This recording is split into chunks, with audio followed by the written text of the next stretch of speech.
Assalamualaikum, selamat datang kembali di Guru Gembel Channel. Sekarang kita ubah cerita gibah menjadi hikmah. Kemarin lalu, seperti yang kita ketahui, Ibu Nia Ramadhani beserta suaminya diciduk polisi gara-gara kepemilikan narkoba. Banyak kemudian di antara masyarakat yang menggibah bagaimana ceritanya seseorang dengan kekayaan di atas 1 triliun rupiah masih nyabu-nyabu. Tetapi satu hal yang harus kita pahami adalah bahwa kalau kita mau menggibah dalam hal ini tetapi gibahnya berhikmah, maka kita harus singkirkan dulu nama tokoh-tokohnya. Kemudian kita analisis masalahnya. Jadi ceritanya begini Baraya, mereka itu memakan narkoba jenis stimulan, yaitu sabu-sabu. Kenapa harus stimulan? Stimulan itu adalah jenis narkoba yang memberikan kesenangan palsu dan memberikan semangat palsu. Kenapa mereka harus menciptakan semangat dan kesenangan palsu itu? Karena mereka tidak berbahagia, karena mereka tidak bersemangat, kan ceritanya seperti itu. Nah, bagaimana mungkin ceritanya seseorang dengan kekayaan 1 triliun rupiah itu tidak menjadi bahagia? Mereka menjawab alasannya adalah mereka menggunakan narkoba gara-gara tekanan kerja. Selama COVID, banyak di antara sumber-sumber penghasilan mereka itu yang terancam gara-gara COVID ini. Apa memangnya sumber-sumber penghasilan mereka itu? Yaitu terkait dengan resort, bar, kemudian hotel, yang semacam itu. Nah, artinya hotel dan resort itu tentu saja adalah satu di antara sekian banyak bidang usaha yang sangat terpukul gara-gara masalah pandemi ini. Jadi dalam hal ini kita bisa mengetahui runtutan motivasinya. Ternyata kita bisa paham bahwa mereka memang sedang terancam gara-gara COVID dan karena itu mereka menenggak narkoba. Ya, kurang lebihnya ceritanya seperti itu. Tetapi sebagai orang miskin, kita kemudian berpikir dan bertanya lagi, bagaimana mungkin orang yang sangat kaya itu terancam atau merasa terancam atas kekayaannya? Kan mereka sudah kaya. Misalkan skenarionya seperti ini, si resort dan hotel itu bangkrut misalkan. Itu kan hotel dan resort itu bangunan, itu asetnya berupa bangunan yang bisa dijual mahal. Karena resort dan hotel itu sangat mahal, maka jual saja semuanya. Anggaplah dapat 250 miliar rupiah. Kalau sudah mendapatkan 250 miliar rupiah, itu bisa digunakan untuk modal membangun bisnis di area yang lain. Toh kenyataan bahwa mereka memiliki kekayaan yang sangat banyak adalah bukti bahwa mereka memiliki relasi dan jaringan yang juga sangat kuat. Mereka bisa memanfaatkan itu dengan uang 250 miliar rupiah itu. Kan begitu? Ini pikiran fakir miskinnya kita ya.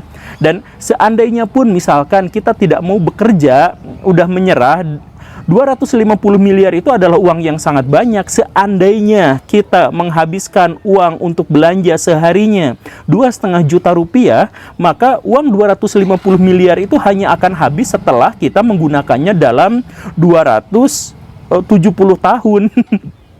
Artinya itu melampaui 7 turunan. Jadi Baraya nyantai aja, Baraya nggak usah kerja kalau sudah punya duit segitu, karena ketika Baraya menghabiskan 2,5 juta rupiah pun seumur hidup Baraya akan hidup terjamin. Kan begitu. Nah, tetapi kenapa logika itu tidak berlaku untuk orang-orang semacam itu? Kenapa mereka tetap menjadi orang yang stres, tertekan, dan harus menenggak narkoba untuk bisa mempertahankan kekayaannya? Ditambah lagi fakta bahwa pasangan itu dikenal sebagai pasangan yang suka dugem. Baraya begini, kalau Baraya dugem sekali atau 2 kali, ada kemungkinan itu memang karena tuntutan dari pergaulan. Tetapi kalau Baraya terus-terusan ngedugem, maka ini adalah salah satu indikasi kuat bahwa Baraya itu tidak berbahagia. Kenapa seperti itu? Karena hanya orang yang tidak berbahagia saja yang mencari kebahagiaan. Hanya orang yang tidak senang saja yang bersenang-senang sambil mengeluarkan uang yang sangat banyak. Kan seperti itu. Orang yang sudah bahagia, kebahagiaannya itu bisa diraih dengan hal-hal yang sangat sepele dan sederhana. Tetapi seperti yang saya katakan sebelumnya, itu adalah logika fakir miskin. Logika kita sebagai rakyat jelata. Kalau Baraya menjadi orang kaya, maka ceritanya akan menjadi lain. Baraya akan berpikir dengan cara yang lain. Karena apa? Karena uang itu mengubah karakter dan kebiasaan kebanyakan orang.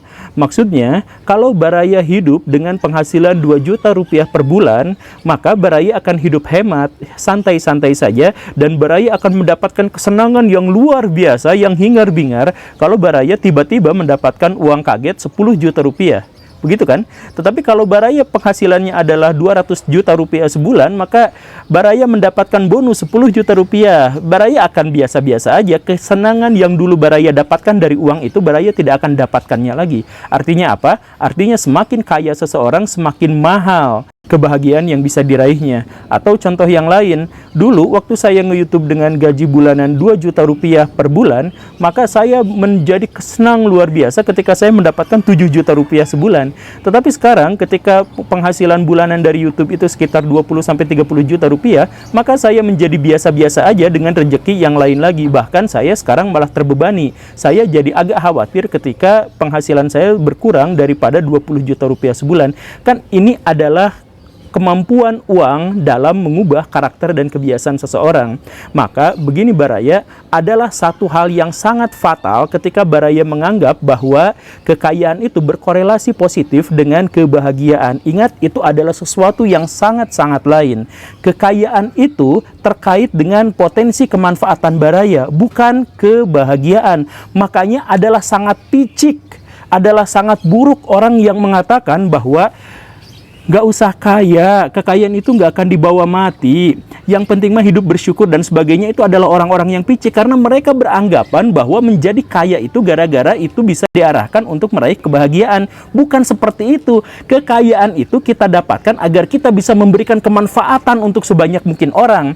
Kalau Baraya menjadi kaya, Baraya bisa memberikan jatah untuk fakir miskin, untuk rumah sakit, untuk orang yang terdampak COVID dan sebagainya. Dan itu artinya kalau Baraya sudah mati sekalipun, Baraya punya investasi besar, pahalanya terus mengucur karena Baraya sudah memberikan kemanfaatan kepada orang lain. Kan ceritanya seperti itu. Dan kebahagiaan itu juga tidak terkait dengan kekayaan. Kebahagiaan itu terkait dengan proses yang Baraya jalani dan impian apa yang ingin Baraya capai. Baraya maksudnya begini, kalau Baraya punya mimpi, kemudian Baraya berproses di situ, nampaknya itu adalah kebahagiaan yang paling utama. Sama seperti ketika Baraya main game. Ketika Baraya main game, susah, tapi Baraya penasaran ingin menamatkannya, disitulah letak keindahan main game itu. Tetapi ketika Baraya sudah tamat, selesai, Baraya mengulang-ulang lagi, Baraya tidak akan bisa mendapatkan sensasi menyenangkan sama seperti pertama kali Baraya menamatkan game itu. Artinya apa? Yang paling penting di sini adalah proses. Ketika Baraya berproses untuk menggapai visi dan impian Baraya, disitulah Baraya akan hidup dalam arti yang sesungguhnya. Tetapi ketika Baraya tidak berada dalam kondisi yang seperti itu, misalkan karena Baraya sudah terlalu kaya, atau Baraya mendapatkan kekayaan dengan jalan yang instan dari orang tua dan sebagainya, maka tingkat kebahagiaan Baraya itu akan menjadi sangat mahal. Coba bayangkan Baraya, kalau Baraya hidup miskin, Baraya jajan bakso di pinggir jalan yang tempat cucian mangkok baksonya itu kotor luar biasa, gedug luar biasa itu, Baraya tetap tidak akan protes dan Baraya akan tetap menikmati setiap suap baksonya itu.